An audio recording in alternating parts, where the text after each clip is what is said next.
it's so crazy because the people who are getting most exploited by these platforms are the ones coming along and telling the legislature, like, oh my God, please protect our predator.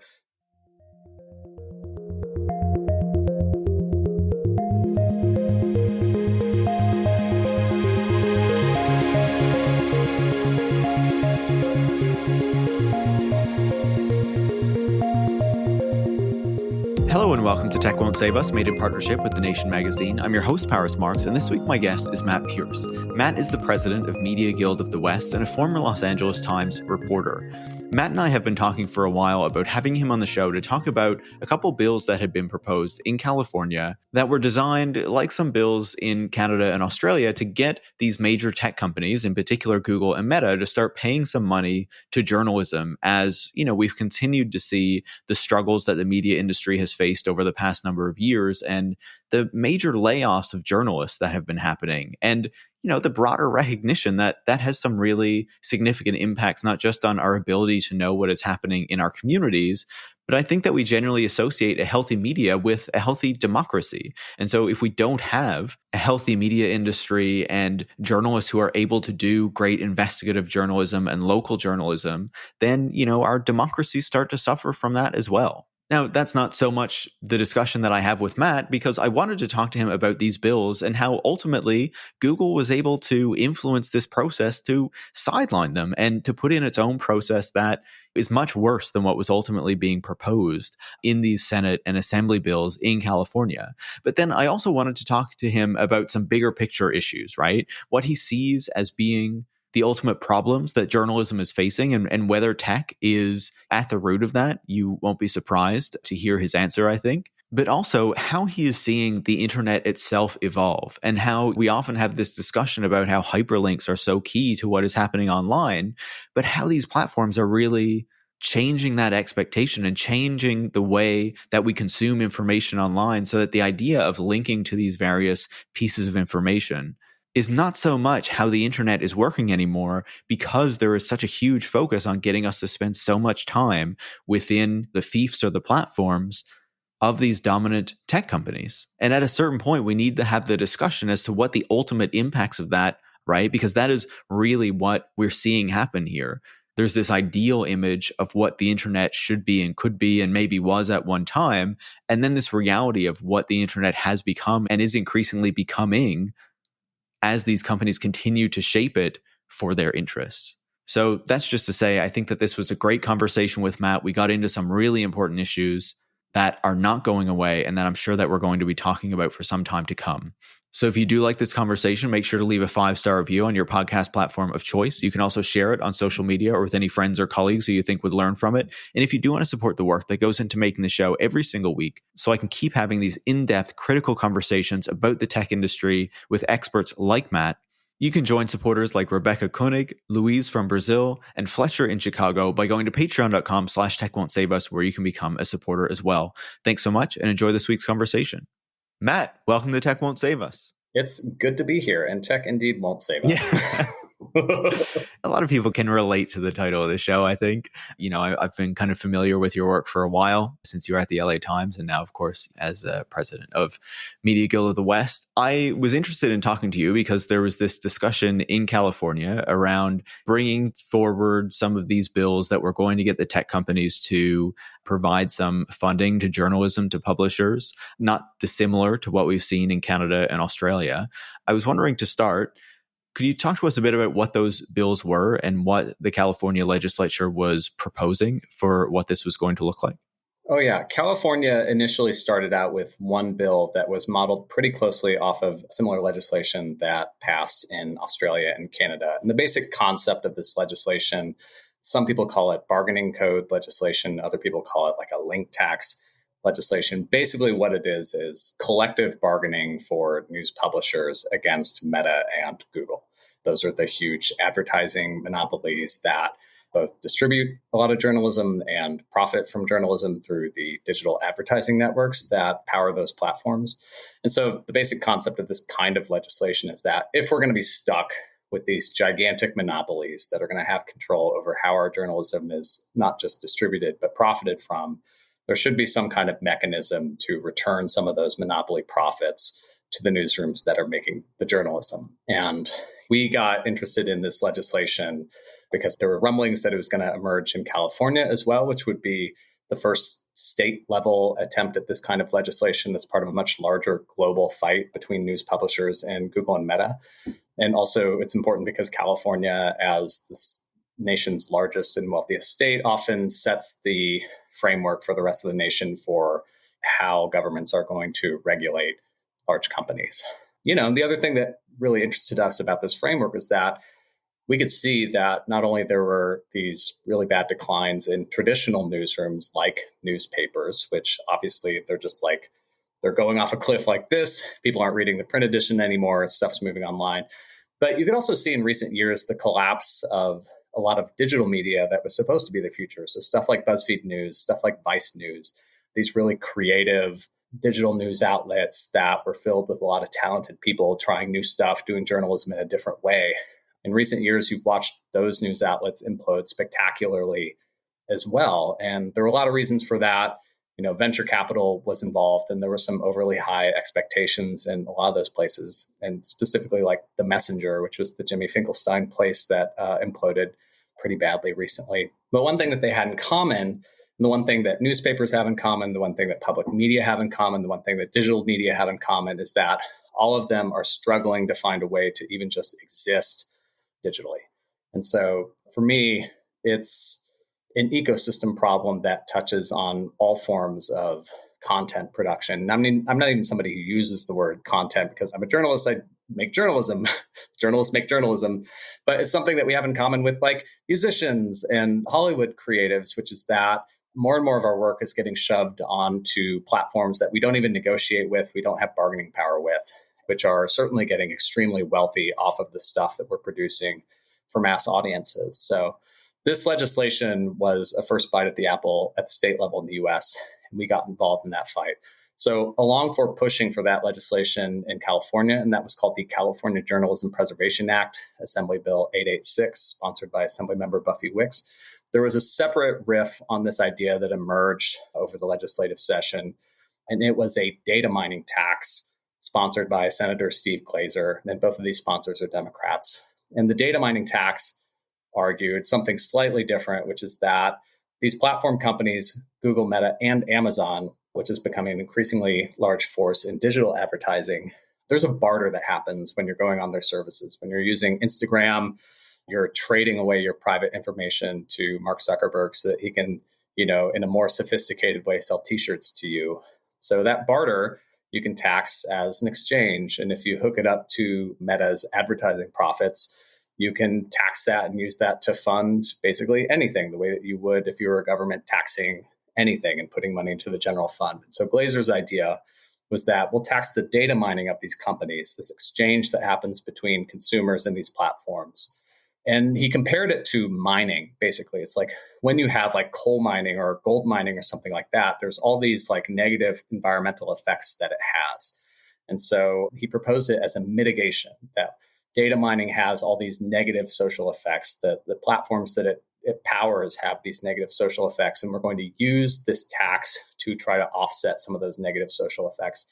In this case, he tied it to a journalist employment tax credit and also some funding for the education system in California. And so that bill proposed taxing Google and Meta and Amazon to $1 billion a year, with about half of that, $500 million, set aside for journalist employment tax credits. The idea being that on a macro level, you would subsidize employment for journalists. So there's no reason just like handing money to companies if they're not producing journalism in the name of journalism. So that was the concept. So obviously for us, we're a union of journalists. Both of these things made sense to us. And so we signed up to support both bills. And either one, if they had passed, would have been the single most ambitious piece of local journalism support to pass in the US since the creation of the Corporation for Public Broadcasting. And this is not a country that, relative to other democracies around the world, has public investment in journalism on nearly the same scale as places like the UK, Canada, with like the CBC and the BBC, other Nordic countries, Europe. This would be one way of doing it. kind of directing it through the platforms and putting the platforms on the hook for funding journalists. Yeah, it's really interesting to hear you describe that because on the one hand, like up here in Canada, which is obviously where I am, where like public journalism is not funded nearly as much as like the UK or Norway or somewhere like that, right? But I guess looking from the United States, it's still a lot more than what is provided on a per capita basis. It's so fascinating to me because I have friends in Canadian media and they're really like frustrated with like the Canadian media environment. And I'm looking up there and I'm just like, oh my God, we don't have anything that's like the CBC. So California and Canada have similar populations, but the CBC, like I think the News Guild CWA represents something like 4,000 journalists and media workers in Canada for the CBC alone. And I'm like, imagine if California had a public option for news that employed 4,000 journalists and media workers running around every corner of the state. You could practically like double the amount of news production that's happening in California if we had what Canada has, a country with the same population, but like half the GDP. And Canada's trying all sorts of other stuff. Like they've tried this bargaining code legislation. There's some media subsidies too. So it's really funny because Canadian media also suffers from a lot of the same problems of like corporate consolidation and sort of corporate predation. But at the same time, you see a much more active government trying to create ambitious media policy. And at the same time, it's not nearly as ambitious as what countries in Europe are trying to accomplish. So it's really funny how far behind the United States is when we're having these conversations. Yeah, it's so fascinating to have that like comparison across jurisdictions. I was interested when you were talking about those two bills, like obviously the bargaining one that you're talking about, the California Journalism Preservation Act is quite similar to what we've seen in Canada and Australia with its kind of variations. And I remember when those bills in Australia and Canada were being proposed, there were people who were saying it'd be so much better just to tax digital advertising, put it into a fund and give that to journalists or publishers or whatever that way. Did you have a preference between these two bills and like the kind of model to set up? And when you were looking abroad and comparing what was happening in California to what had happened in Canada and Australia, was there much difference in kind of the structure of this bargaining process that California was trying to set up? Yeah, that's a really great question because that's one of the challenging parts of actually trying to turn media policy into a reality. I've seen a lot of people say, oh my God, this bargaining code stuff, it's really confrontational. Google and Meta, they're just going to threaten to pull out of your country, which is something that Meta has done in Canada. And both of them have threatened in Australia and Canada and also the US, which is considering a type of this legislation at the federal level. I mean, the thing is, a tax is just harder to pass politically in terms of like the politicians that you're dealing with. Like it's uglier to pass a tax when you're a lawmaker and, maybe you're in a vulnerable district and you're seen as something like imposing costs. And it was really interesting in California to be able to like try out the two different models of like accountability, anti-monopoly legislation that people have been talking about, because we actually got to road test what something like an advertising tax would look like here. And it was harder. It was harder because of the branding problem with having something called a tax. The other thing is that, like in the business lobby, they have a built-in reflexive reaction to that kind of policy, which is that they dragged in a bunch of small business owners who digitally advertise on Google and Meta and said, oh my God, if you tax the advertisements for Google and Meta, they're just going to pass on those advertisement costs to us. And like, first of all, what was really funny is that there was a group of 150 small businesses in California that signed a letter saying like, oh my God, don't tax big tech. We're going to be the ones who bear the cost for it. Well, of course, they were organized by like a big tech AstroTurf group because like what plumbing company is sitting there in Murrieta, California, thinking about like how badly like big tech regulation is going to hurt them, right? But the other thing is that like I actually went and looked up each one of these businesses on the Google and Meta advertising databases and found that most of them weren't actually actively advertising on either one of these platforms. So I'm like, sounds like an advertising tax, not going to be a problem for you. But it was so strange because on one hand, this was total bullshit at the sort of legislative level. But when you're a lawmaker and you're up for election, you're in a swing district and the Chamber of Commerce is saying that this is a job killer bill, despite the fact that it would create like 1 million journalism jobs or something crazy. They're facing like brick and mortar small businesses coming at them saying that they're going to like destroy small business in their communities. The other thing was that for me, it was a really, really interesting glance at who's also getting exploited by Google and Meta, because a couple of weeks before the legislation died, there was, of course, this federal ruling saying that Google is, in fact, an unlawful monopoly and has engaged in monopoly behavior to protect that monopoly. And so I'm looking at these small businesses that are getting charged like above market prices for advertising on Main Street, brick and mortar, the bike shop or whatever is spending money, sending money to Google so that they're like, Canon Bike is going to be like the first hit on like the 10 blue links or whatever's left of like Google search these days. And I'm like, it's so crazy because the people who are getting most exploited by these platforms are the ones coming along and telling the legislature like, oh my God, please protect our predator from, hurting us more. And on one hand, I was kind of like, if you're under the thrall of a monopoly and you're saying that you're concerned that the monopoly is going to pass monopoly prices onto you, I guess that's a pretty good argument.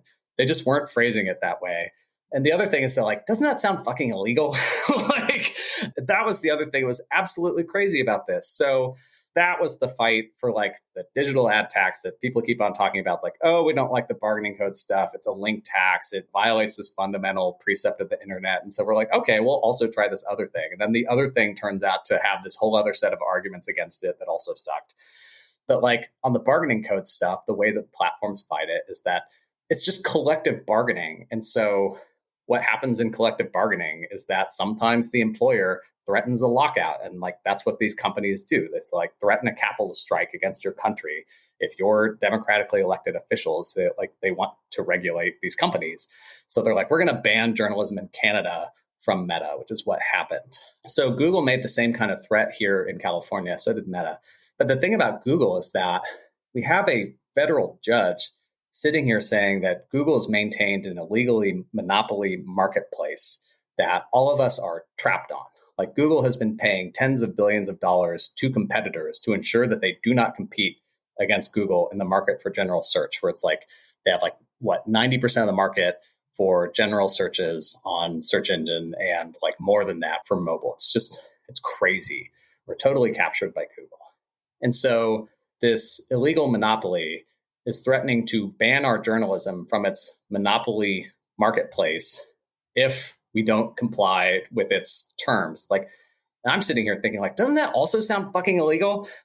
Like, I felt like I was losing my mind here in the closing weeks of the session, where I'm like, we have these gigantic companies where it seems like most people know that there's a huge problem here, and it seems like they're doing things that feel like they should be illegal, and they're happening anyway. And our governor seems to be going along with it. And ultimately, so did a lot of the publishers in our industry who decided to cave in the end and take a really, really, really crappy backroom deal. It was a very sobering experience for me as someone who's been like a really strong advocate for journalists and a strong advocate for unionization and like an advocate for our industry, thinking about all this stuff completely differently, to watch the people who should have been guided by their own greed. Like, no one has more to gain from strong monopoly action than like shitty media companies. And like, even in the end, they couldn't pass the marshmallow test. They like took the easy money instead of like going for the regulation. It was very unsettling for me. Yeah, it's so wild to hear that and to have kind of watched it unfold more recently. And I'll ask you about that kind of capitulation in just a minute. But before I do that, you were talking there about these local businesses who, the tech monopolies were able to get to come into the legislature and kind of argue for their position, basically, to say, don't regulate us, don't make us have to charge these taxes, don't, make us have to pay any money toward journalism. I was interested because in one of the pieces that you wrote, you talked about how there was deceptive arguing sometimes behind the scenes by people who were obviously getting money from these major tech companies. And that was something I remember seeing up here in Canada as well, when we were not just with the news bill, but also with this bill that we had that was regulating the streaming industry, where you not only had a lot of disingenuous arguments being made that felt like they were coming from the tech monopolies, but like not directly through the mouths of their spokespeople, but then also, experts who would be interviewed in media, experts who would be talking about these bills, who were really repeating the talking points of the tech companies, but were not officially attached to them. And I wonder if you saw much of that happening down there as well in these processes. 100%. And look, on a very crass level, I have to hand it to Google for playing us like a guitar, because like it turns out that you can like purchase the friendliness of the news industry for like not all that much money. the Google News Initiative. It's a sort of philanthropic and kind of publisher support program that Google's booted up. They'll give grants to small digital publishers. And sometimes those grants are only like $20,000. But the thing is like when you're a small digital publisher, because you're operating in Google's monopoly marketplace and like you can't really make good money existing on the internet when you're trying to do hyper local news, like 20 grand, like that is a lifeline. And so when you're that kind of starving publisher, yes, you'll take the money. And they also will run like workshops to see if like, are you running a sort of sustainable business model? Like here are things that you could be doing better. And the thing is like in the abstract, purely in the abstract, none of that's bad. Like some of that's good. Like a lot of people do need help running their businesses better. I mean, like one of the reasons you see so many journalists unionizing is in fact, there are a lot of people running the industry who are making some very bad decisions. Yes, like business people in the journalism industry need a lot of help and they also need some capital. Yeah. But the thing is like that lifeline turned into a leash as soon as Google started feeling threatened by regulation. And so one of the things that's like not really out there in the public is like, what exactly was Google communicating to these publishers that it gives money to? Because the organizations that get money from them, like very mysteriously appeared to be in lockstep with Google's positions on whether it came to opposing the bill in its initial form or making specific demands about what type of media to exclude to, in the end, rallying support for a backroom deal that was ultimately supported by almost no one except Google and like Governor Newsom. It was something that made me very cynical because in our industry, we spend a lot of time talking about independence, whether it's independence from our sources and the subjects that we're covering or independence from the government that we're supposed to be holding accountable. But we've been utterly captured by these gigantic platforms in terms of the grants that they give to small newsrooms. We've been captured by the messaging that they deploy when they're fighting against regulation, which gets really faithfully repeated by a lot of people. We're captured in how we display our journalism to the public, news outlets rearranging their websites to make them more findable through SEO. And they have captured the lawmakers who would regulate the marketplace that we operate in. And ultimately, they can fight off legislation and regulation with this combination of control. It's very disillusioning to me because as journalists, we're on the like opposite side of the ecosystem. Like a labor union is practically like the only entity in this whole like array of parties that can't get bought off by Google. Like there's no way for Google to like give us money. So I don't think it's a surprise that in the end, we were the ones yelling loudest about how crappy this whole thing was. Yeah, no, it makes perfect sense. And speaking about that backroom deal, can you fill us in a bit more about what happened there? So there were these two bills that were being proposed. And then, at the end of August 21st, I believe it was, all of a sudden it was like they were off the table and this new agreement was there in place. What is that and what happened? So in the closing weeks of the legislative session, it had become clear from what I can tell that Governor Gavin Newsom, who hadn't said anything publicly about any of this, that he was just not going to sign anything that Google didn't agree to. This was one of the things that was very different from how things played out in Canada, where Prime Minister Justin Trudeau waged a pretty public campaign in defense of Canadian media and against, these American platforms that were essentially crumpling the industry like a soda can.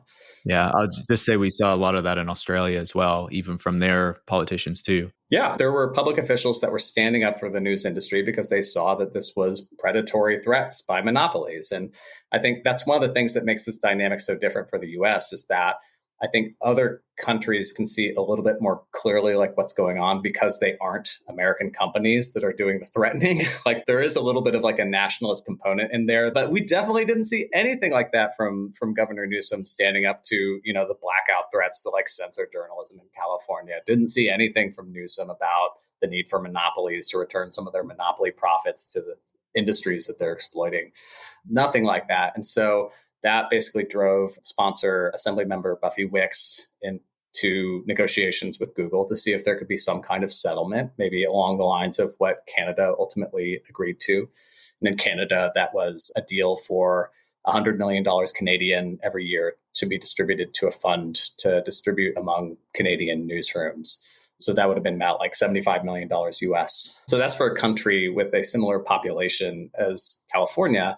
But the deal that emerged from the backroom in California Google was only going to contribute $15 million in year one to a fund to distribute to California newsrooms, followed by $10 million a year after that. So despite like having very similar legislation, despite having a probably vastly more valuable marketplace, California ended up with a vastly worse deal than the one that Canada got. And a lot of people think Canada's deal was not nearly good enough. Like there are a lot of concerns right now that Canadian news outlets are going to get a much diluted form of payout ultimately from this Google settlement. So there's a lot of people raising concerns that even Google had pulled something over on the Canadians after they waged a much tougher fight. And so California just got totally steamrolled.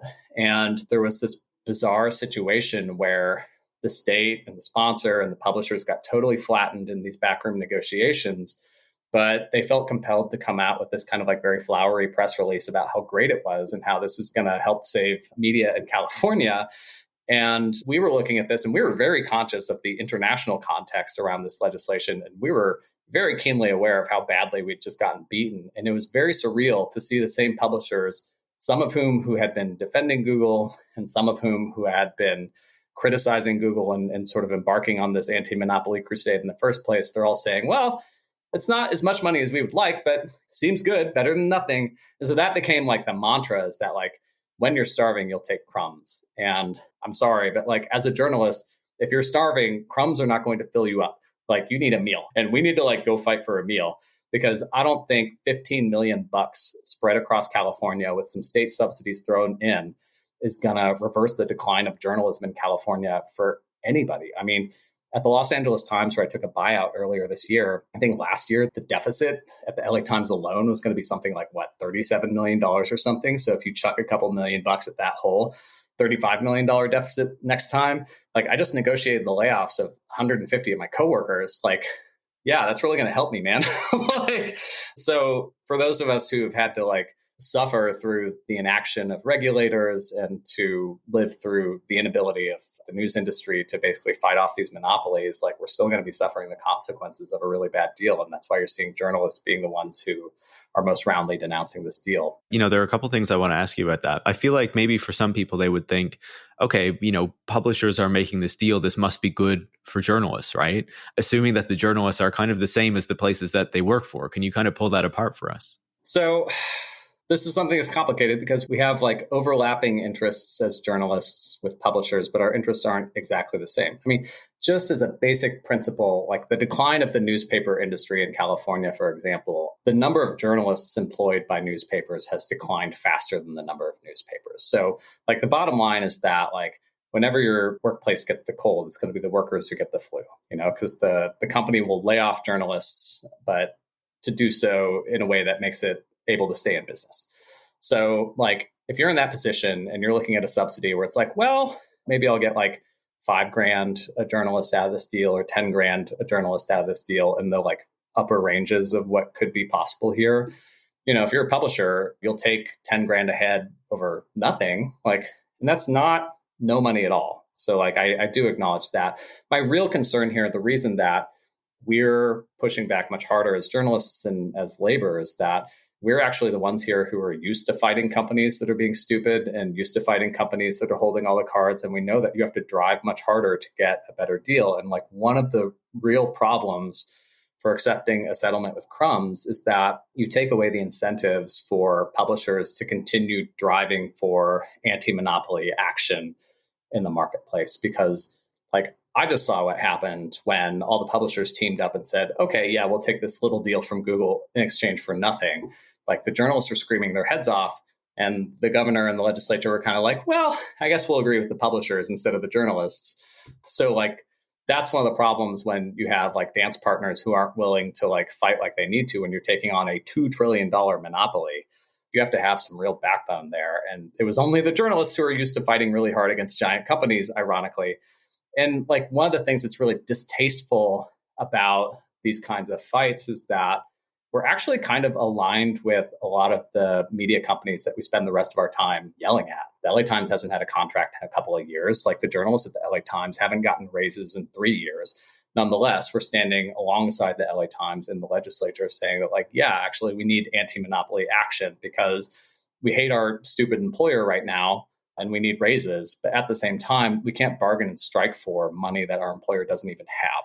And that's the basic premise of one of the reasons you see like labor standing next to employers that they're normally yelling at, is that like, look, stealing is stealing, whether you like the companies that are being stolen from or not, because it turns out that like people do work there, and like a lot of these companies are unionized, and you do have like very aggressive unions now for places like the News Guild who will bargain hard and strike for that money. But we can't go on strike against Google. And that's like one of the things that's crazy about this, is that like this is like if the union had sent its leadership into a back room with the employer, and it came back with this dog shit tentative agreement where everyone would get like a 0.5% raise, and you threw that at the membership, like the membership would have just voted no and gone on a wildcat strike. But we can't do that here because we don't have the right to collectively bargain with Google and like do stuff to basically engage in industrial action with Google, because they're not our direct employer. Despite controlling our industry, we can't negotiate with this entity that essentially directs what we do in a very macro sense. So, yeah, I mean, the other thing is that like when you talk about money that small, it's going to be really hard to actually notice it in the newsroom. And if it makes the employers less likely to fight for the real money and to fight for structural change, then I have no reason to believe that like we're not going to be facing more layoffs across the entire industry next year. One of the things that's really concerning to me actually is not just the continued decline of legacy media. And like people have a lot of complicated feelings about that. It's like US media is doing a bad job of covering the presidential election, or they're doing a bad job of covering Gaza. Like, let's look to new media who can maybe cover these things better in a way that engages with people. There's some reports coming out that like new digital media startups have plummeted over the last couple of years. That's because the money isn't there. There's no business model. There is no marketplace for this, even when you're doing innovator stuff. Like the success stories are very few and far between in the journalism industry. And a lot of times those success stories are funded by Google. Yeah. When you talk about the deal there as well, the backroom deal that was made between Google and the legislature and the publishers, another piece of this is that there's a big AI component to it, which I'm sure is something that a lot of journalists are, not eager to see implemented into the newsroom and into their industry.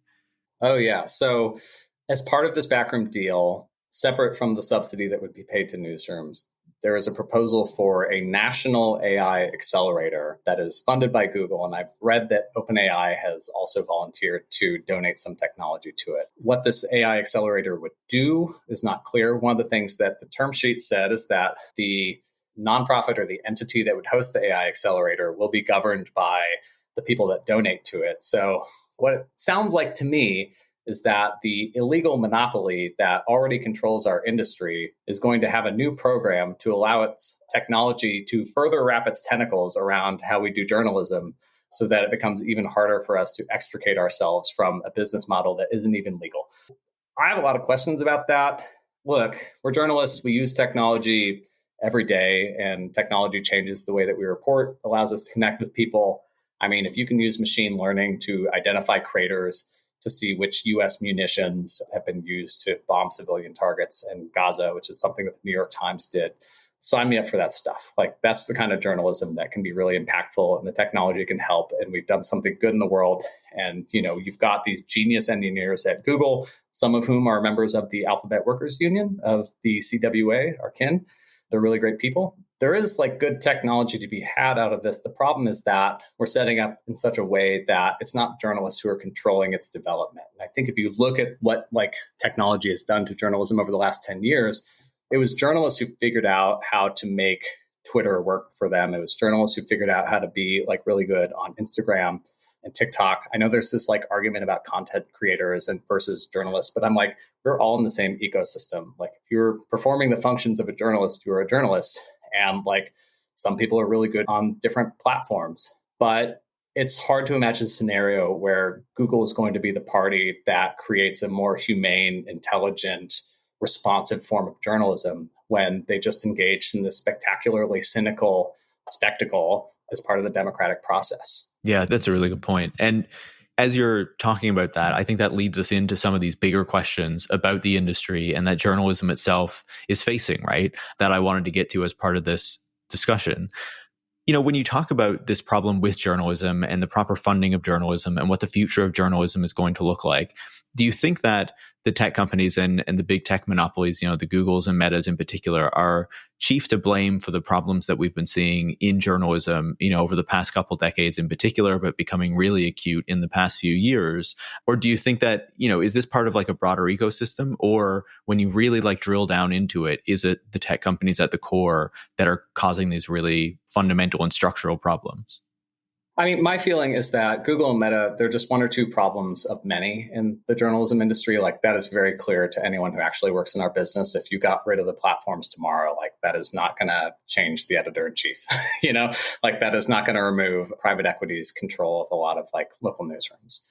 So it's obviously just one piece. The one thing I would just say, though, is that by the nature of being tech monopolies, they are the one factor that touches practically everybody. And so for that reason, I think they are the one factor that we now need to make a more concerted push at figuring out at how to restrain or how to bring back some of the monopoly profits to the people who are getting profited from, or breaking them up. I do think that like they have an overarching quality that the other problems in the journalism industry don't have. Because like one of the things that you'll commonly hear as a guild, we're one of the ones who say this frequently, is like, it was Wall Street that destroyed local news. It was hedge funds. It was private equity. They bought up a bunch of local newsrooms, consolidated, laid people off, did mergers. It was all fueled by debt. All that stuff is totally true. The problem is like that stuff doesn't explain why so many of the public media stations in California have also been laying off people too. Like that stuff doesn't explain why it's been so hard for small or even medium-sized digital newsrooms to become sustainable. Like, it's an important problem in our industry, and that's why you have so many unions that have popped up over the last 5 years between the News Guild, the Writers Guild of America East, another excellent union. But it lacks the sort of explanatory power for why we're seeing so many declines across so many different types of media and types of ownership. Like even right now, some of the success stories that we can look to, like 404 Media, that's from the folks who were formerly at Motherboard at Vice. Brilliant startup, journalist run. You're seeing a lot of interest in journalist co-ops. It is not an accident, I think, that some of the few success stories that we can see in digital media right now are very small startups that require almost no capitalization at all. That to me, I mean, it's great. And like cooperation is one of the things that my local promotes. We just had a unit in Long Beach form a journalist co-op, which is really cool. The problem is like that stuff doesn't scale. And like when you're looking at the problems at the scale of like Bureau of Labor Statistics, you're talking about the loss of tens of thousands of local journalism jobs getting offset by like a handful of very small, successful business models. So I think there's a lot of dogma in the journalism industry about what works and what doesn't work. And in fact, one of the things that really concerns me as one of the few voices in these debates that specifically represents the interests of journalists rather than the interests of publishers is that there is a vibrant policy space for figuring out how to do things to sort of bring local news back to communities. But that policy space is dominated by publishers, like the same publishers who have had a hand driving the industry in the ground, who have laid off so many journalists. Also from the philanthropic sector, which has been revving up its giving and has taken a lot of interest in how you can sort of build a more benevolent local news structure. The problem is like from the journalist perspective, some of those proposals aren't very realistic. Some of those like aren't even to fund things that are journalism at all. Like there's a real class divide in newsrooms between journalists and executives and everybody else about the utility of artificial intelligence, the kind of work that we do. And I think those kind of class divides have really come in sharp relief for me in these legislative fights, just because I do think there are many places where the interests of journalists and the interests of publishers diverge. Technology is one of those big places, because you look at something like artificial intelligence, like, okay, if we can agree, and it's not even a given that we can agree that there's a monopoly problem in the journalism industry, artificial intelligence, like that can look really tempting to a publisher where it's like, well, if it's cheaper to get a license from OpenAI than to hire another 5 journalists, then why don't we try experimenting with the OpenAI license? Why don't we try summarizing public meetings instead of hiring a reporter to sit through the school board when something may not happen? That's something where like the interests of journalists and publishers are not the same thing. And I think that's a place where publishers will strike a deal with monopoly if it offers them that technology, because it's easier and because it's cheaper. And ultimately, like a lot of the things that journalists are demanding are expensive. Investigative journalism's fucking expensive. Like, it's really expensive to just sit on one story for 6 months that may not even pan out. And the best kind of like AI assisted investigations, it's not going to be the stuff where you're producing like 5 stories a day. It's going to be like you're training models that have to pick through data and satellite imagery to like look for war crimes. And so that's a place where the interests of journalists and publishers really differ too. And that's one of the places where having a monopoly problem, like there's less incentive from employers to deal with that than there are from the journalists. Yeah, I think it's a really good point as well around the news startups versus the kind of legacy organizations as well, right? Like, I'm as excited as anybody to see the 404 medias and the aftermath. But also, it's like, if you lose those institutions, there's something really important that's being lost there, because while the small news startups are important, they don't fully replace what's lost if you lose these major newspapers, say the public broadcasters or these sorts of things that really provide important coverage, important local news, and have a bit more power to push back against the other powerful forces in society, I guess, if you can put it that way. No, I mean, that's exactly the problem. And one of the things where I counterintuitively defend medium and larger sized news organizations is that there are some of the very few institutions out there that have the legal, economic, and even ethical fortitude to push back against vexatious litigation. So like when you're covering a billionaire who doesn't like what you're printing about them, and that billionaire, like Elon Musk, can threaten litigation to just destroy your entire news outlet. If you don't have media liability insurance, if you can't afford to hire an expert in First Amendment law or defamation law, that is something that can very easily drive your news organization into the ground. And that's something that we already see, I think, with independent journalists. I mean, here in Los Angeles, some of the journalists who are doing the most aggressive coverage of local law enforcement are independent journalists. And, sometimes that's because traditional newsrooms just won't employ those kinds of journalists who are doing that kind of aggressive coverage for a variety of reasons. But what that also means is that those independent journalists are far more exposed when they're getting harassed by law enforcement. We had one case here where someone was actually sued by the LA city attorney because they published information. It was headshots of LAPD officers that they had obtained for a public information request. And so there are real vulnerabilities to being small and independent in this current environment where part of the weapons of protecting monopoly and part of the weapons of protecting wealth involve litigation, involve these sort of political and legal ways of trying to smother journalism that weren't something that like the founding fathers were thinking of when they were drafting the First Amendment, So there are a lot of different policy things that you could do to try to mitigate against that stuff while preserving independent journalism, like anti-SLAPP statutes and shield laws and things like that. And of course, we have to fight for those things too. But like when it comes to the American tradition of every now and then holding the government accountable for how it engages in war around the world, publishing WikiLeaks or doing investigations into war crimes, performing the function of essentially monitoring the national security state. Like sometimes you need a large news organization that will stand next to you when it comes time to face down and defy a subpoena from a federal judge. So that is not a popular argument with people because a lot of times these are companies that we hate, but like across the breadth of the historical record, like these companies that face a lot of criticism right now do house a lot of talented journalists and do provide backup for them sometimes when it's really important. Yeah, no, I think it's a really good point, right? And of course, as they have less revenue, it becomes harder to provide that protection, that defense of that journalism, which is why it's so important to keep, some of these institutions strong. But I did want to ask you about another piece of this that you were writing about and that you kind of mentioned earlier. There was some discussion of these bargaining codes as like a link tax, right? By particular kinds of digital rights people who, have certain ideas about how the internet works and didn't want to see these sorts of codes move forward because of what it represented. I always thought that was kind of a deceptive argument. But in some of your writings, you also talked about how we're seeing this kind of broader shift on the internet away from this reliance on hyperlinks because of the way these tech monopolies are structuring how we use the internet itself. Can you talk to me a bit about that and what the implications of it are for journalism in particular? Yeah, totally. I mean, this is something that it almost came to me as an epiphany when I was hearing some of the arguments from the tech community against this kind of bargaining code legislation. It's like a link tax. You're taxing links. You're taxing information. So that means you're sort of breaking this rule for how like Gen X views the internet. I'm sorry, but some of this is very generational. But, I was kind of like, that's kind of interesting because I'm a millennial and I have grown up on the internet and I've done most of my journalism digitally. And so I was thinking about this.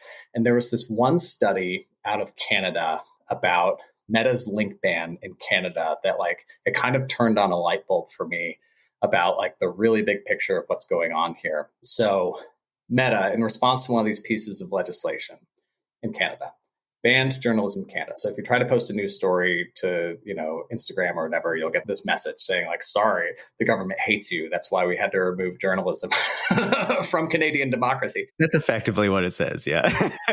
Yeah. We can read between lines. And so some media academics did this study to sort of study what happened to engagement on Facebook before and after the Meta Canadian link ban. And I love this study because it shows this before and after effect of it looked at these political groups of Facebook groups that were discussing Canadian politics. And these are the kind of places that are posting a lot of news, right? Whatever Trudeau's up to and, whatever people's mad about today.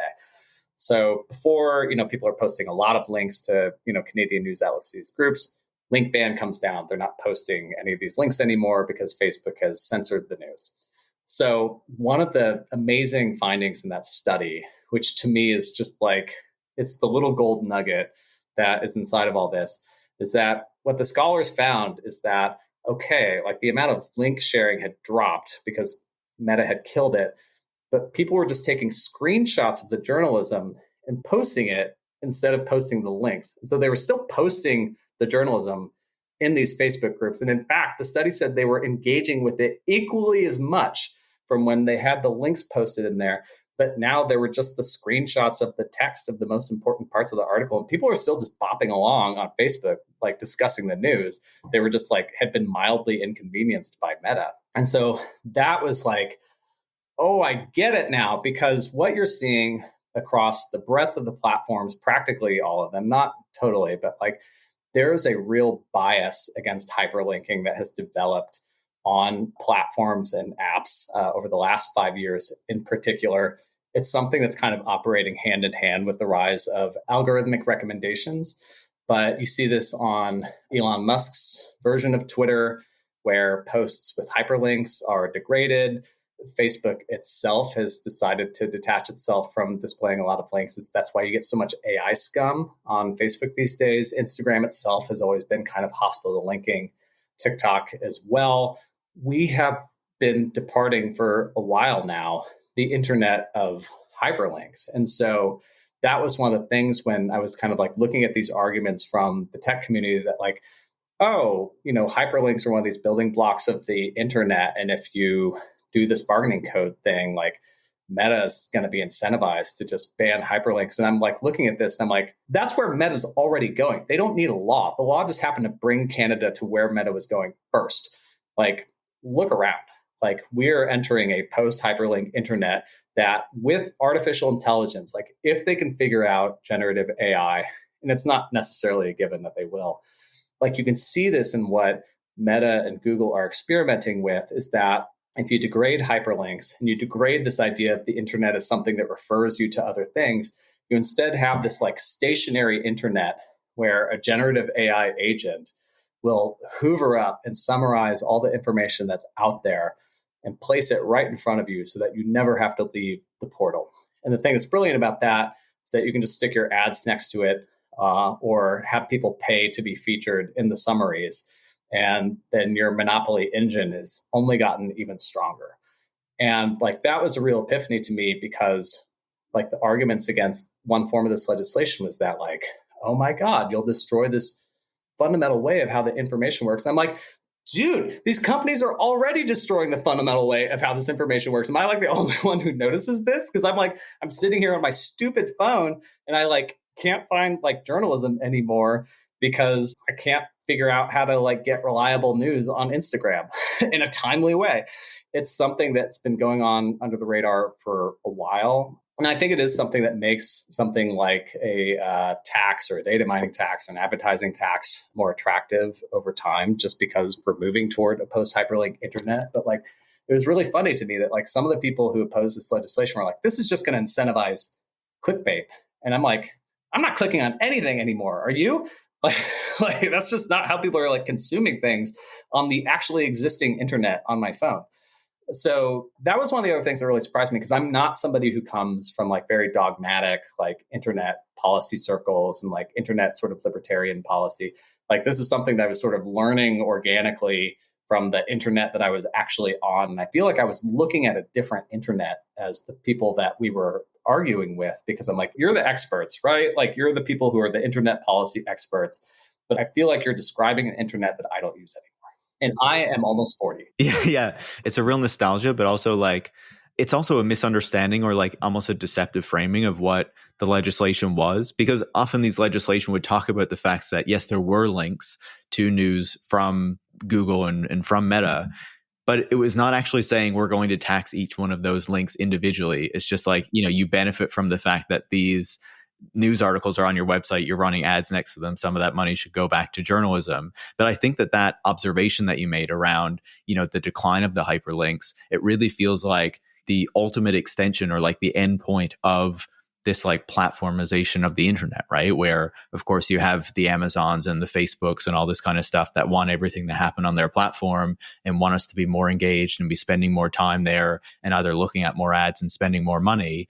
And now we reach the point where it's like Facebook really doesn't want you to go anywhere else. It wants to control the social media experience. Like you've said, and like you've written about, all these social media companies are trying to adapt to the TikTok algorithm and do something similar to make you even more engaged. And Google, of course, is using this generative AI and has been making changes to its search platform for years to further discourage hyperlinking and just to make sure you can get the answer right there on Google instead of going anywhere else. So I think it makes total sense that we're seeing this, as you're saying, that this idea of the hyperlink and that being central to the internet is really breaking down because of these platforms. No, and you'll see it everywhere once you start looking for it. I mean, even if you just think about TikTok and the way that some people will consume news on TikTok, which is that you'll have influencers who are really good at TikTok and they're really good at communicating and connecting over that medium. And like, to be honest, not everyone is good at that stuff. And some people have a real talent for it. And I like really applaud them for it, because they are actually an important part of the ecosystem. That like, when you think about how they're presenting information, they are voracious readers. Like they will read the news, they will follow what's going on, and then they'll sort of summarize in a sort of more easily digestible way for the platform. But, sometimes they'll just be like the screenshot in the background, the person's like pointing and like it's their floating head. And like, they're still getting your journalism out there to people, which is great. And I should say that like from a journalistic perspective and somebody who's kind of like on the opposite side of the ecosystem, like that's actually how it's supposed to work. Like when journalism works, like just regular, not fancy, just workaday journalism, it very much depends on having an ecosystem around it, because you shouldn't have to be a subscriber to a local newspaper or whatever to benefit from what that newspaper publishes. I was part of a team that covered the leaks of audio from LA City Council people saying some racist stuff and talking about redistricting behind closed doors. And like, you didn't have to be a reader of the LA Times to be impacted by what that journalism did in Los Angeles. You had public officials resigning, and there was a lot of reaction to it and a lot of reflection on like what LA is these days. The thing is like, journalism isn't an exclusive club. Like the information is supposed to be out there, and like somebody else reads the story, they do their own riff on it, somebody else follows up on the reporting. Doesn't matter whether they're a radio station or a TV station, or if they're on TikTok or Instagram, or if they're just on Substack, if they're live streaming, like they're talking about the work. They're getting people to engage in what's going on. They're getting people to engage in politics and talk about holding their elected officials responsible. Like, so like when you have someone on TikTok pointing at your story and saying how great it is, you're not getting any traffic from that, but you've done your job. And so the thing is like, we have this tech ecosystem that is capable doing like really good things. And like, it's really capable of like informing a lot of people very quickly about what's going on. And it's capable of bringing a lot of quality information to people. But the thing is like, the system's not designed to do that. You have people who are just kind of like hacking in all these workarounds. And so like, you see this on X, where people are just posting screenshots now without adding the links to them, because they want people to see the stuff. But like, if you add a hyperlink to it so people can see the full story, Elon's going to suppress it. And so that's one of those things where it's like, God, man, like we have all these smart people who I know like they mean really well and they're capable of so much, and they've built some like really cool stuff. And I just sit here wondering, like, what would all this look like if any of this was actually built for humans? Oh yeah, I feel you on that one. Sometimes it's great. Other times it's like, what is going on here? No, I mean, like, this is why I think like it's so important that like the alphabet workers join the alphabet workers union and that meta workers unionize and that like there's worker power inside of these companies, because I'm sitting here yelling at their boss and their boss is like crushing our industry under an iron glove. And I'm just kind of like, there are some like freaking cool people who work at Google. And I'm like, what kind of like news ecosystem would they build for us if they had their way? Because I think it would be pretty cool. And I think this conversation would look totally different. Yeah, no, I feel you on that. And just to clarify what I was saying as well, there are a lot of times I've run into a product that seems really cool in theory, and then you try to use it and you learn it's mainly made for people who know how to code. And it's like, come on, like, please think about all the rest of us who are most of us. But to end off our conversation, I'd be remiss not to ask you a bit about generative AI, because that's what everyone's talking about the past year and a half. How do you see that impacting the journalism industry and journalists as we've been having these companies push it for the past year and a half, but also a lot of companies kind of making, whether it's hiring decisions, investment decisions based on the hype around it, and what kind of impacts that has? The thing is I think generative AI, as it's currently constituted, is kind of a short-term phenomenon. And what I mean by that is that there's a lot of hype around it. And if you go to like an everyday reporter, that reporter is going to really be challenged to find something that's very, very applicable for what they're doing. Because like the central requirement of the kind of work that we do is that we have to be accurate. And when we're doing our job well, we're doing original inquiry and reporting. And those are two things that like fundamentally a large language model is just not constructed to do it. It's fancy text prediction. And so like when you're a reporter, you can't make predictions because that's when you're really showing your ass. There are some like real fundamental application problems for very basic, even just like writing and journalism. You could see news employers try to cut copy desks for more limited forms of generative AI. You could set them loose on trimming stories automatically or checking for grammar. That's a more plausible use case, I think, for journalism and newsrooms that could involve publishers trying to cut corners. The other sort of short-termism problem that I think generative AI has is that, like, do we even know how much this stuff really costs? Because it seems as though a lot of it's operating at a massive loss for companies like OpenAI. It's very energy intensive. It's really capital intensive. You're starting to see publishers actually stick up for themselves and threaten litigation against these companies. So every aspect of production for generative AI, from employing the engineers to building data centers to paying for the power to paying for licensing the material that's being trained on, like all that stuff is probably like driving costs up for generative artificial intelligence. And so if you have newsrooms that are looking to adopt that technology, like, I don't know, maybe it has an affordable rate right now if it's something that you're paying for. But like once the subsidies go away and those companies actually look to try to turn a profit, like how much is that going to cost you? And is it worth what you're getting out of it? And so that's one of the things that's very much not answered yet. And so it's hard to know if it would have a long-term impact on the news industry, which is already strapped for money. I kind of have my doubts about the long-term impacts of generative AI on the news industry. I mean, the other things, it's like some of it's a little bit more innocuous. Like you could have the news industry getting better at recommendation algorithms for different stories. Like that's a place where I think a lot of publications are relatively in the Stone Age, so to speak. Like they haven't TikTokified in terms of figuring out which one of their stories to put in front of people. I kind of don't know how to feel about that.